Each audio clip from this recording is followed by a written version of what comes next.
Si Jesus gipangutana, unsa ang labing importanteng sugo?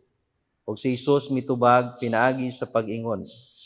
Higugmaa ang Ginoo nga imong Dios sa tibuok mong kasing-kasing, sa tibuok mong kalag ug sa tibuok mong huna-huna.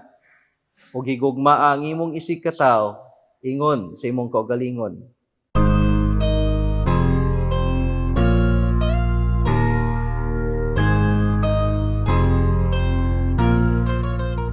Maayong adlaw natong tanan. Aniano sab kita sa palandong.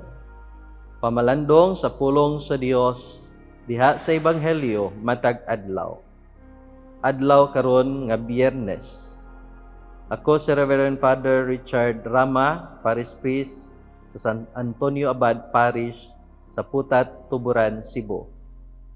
Ang atong santos nga ebanghelyo kinutlo gikan sa San Mateo 22:34 hangtod sa 40 diin naghisgot unsa ang labing importanteng sugo. Si Jesus gipangutana, unsa ang labing importanteng sugo? Ug si Jesus mitubag pinaagi sa pag-ingon. Higugmaa ang Ginoo nga imong Dios sa tibuok mong kasing-kasing, sa tibuok mong kalag ug sa tibuok mong huna-huna. Ug higugmaa ang imong isig katawo ingon sa imong kaugalingon. Kining duha ka importanteng sugo sama sa kaminyoon nga dili pwedeng bulagon. Ang paghigugma sa Dios makakita og dakong kahulugan diha sa relasyon nato sa atong isig katawo.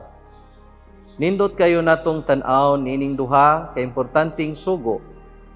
Una, nga ang Ginoo mao'y labaw sa tanan ug una sa tanan diha sa atong kinabuhi. Ang Ginoo mo'y maghahatag sa tanan. Ang tanan naa nato iyang gasa kanato.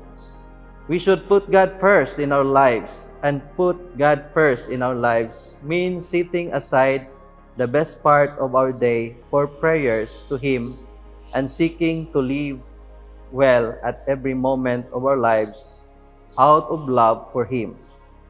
Ug ang bunga sa gugma nato sa Ginoo dili gugma lamang sa atong kaugalingon, kundili gugma ngadto sa imong isig katawo. This can be no love of God without loving other human person. Kinsa hinimo sa iyang dagway o kasamahan. Ang mga pulong bitaw ni San Pablo sa 1 Corinto 13:13, pagtuo, paglaom ug paghigugma, apan ang labing dako nini mao ang gugma. Amen.